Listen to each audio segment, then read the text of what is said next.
I'm Gregory Ann Cox, and I'll be your chef tonight. It's American Thanksgiving, so I want to start out by saying Happy Thanksgiving to all the viewers. I wish you and your family the best on this day of giving gratitude and thanks for everything we have. I'm going to begin with the turkey, and I've got my turkey brined, and then you can probably see this, guys, in a big Ziploc bag, which is now starting to leak.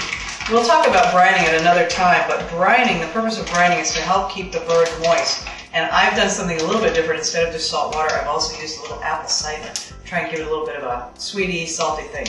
I'm going to go drain this, and I'll be right back. Okay, I've got my turkey drained. This is a 12-pound free-range turkey that I bought from a local butcher shop. I always buy free-range. They taste a lot better, believe it or not. It's organically fed. Try to keep as few pesticides as possible in our household. I'm going to stuff the turkey with what we call aromatics. You can pretty much use anything you like.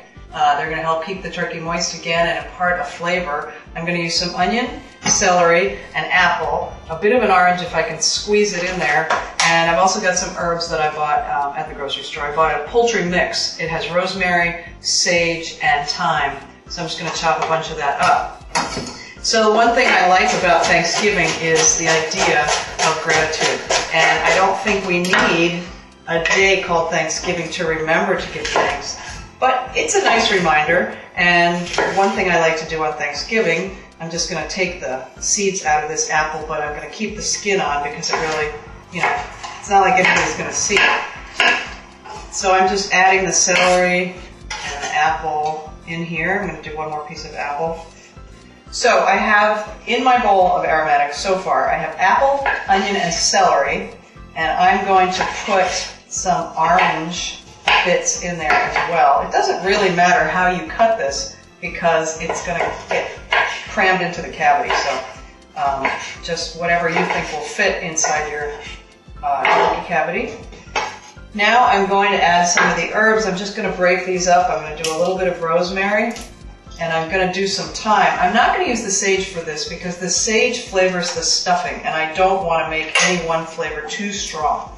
So we're going to pull some of the thyme leaves off and get that in there. I've also got some black peppercorns. I'm going to throw a little in here.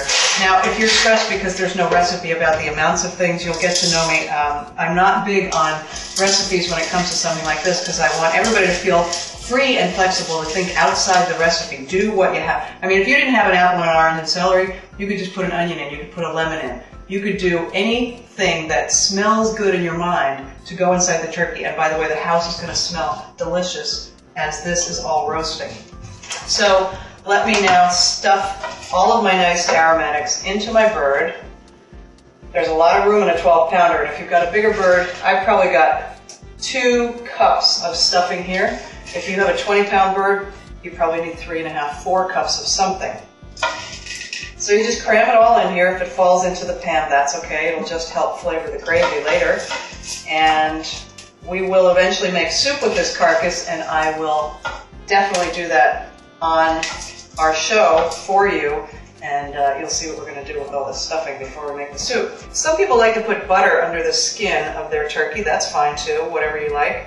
I love the flavor of the butter, but I find that the olive oil keeps it moist, gives it a little bit more flavor, and it doesn't brown in spots the way that the butter tends to almost burn.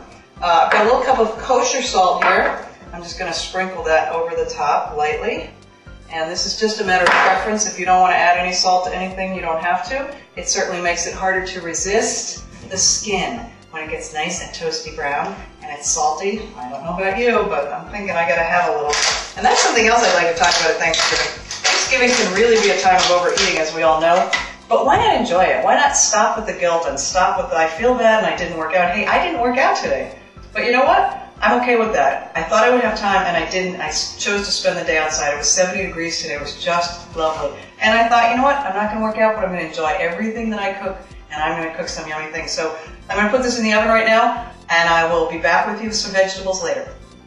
The turkey's now in the oven, and I started it at 375. It's probably going to stay right there. If the bird were smaller and we're going to be in the oven less time, I'd put it on a higher heat for about 20 minutes, half an hour to get the skin to get really crisp by the time it was done.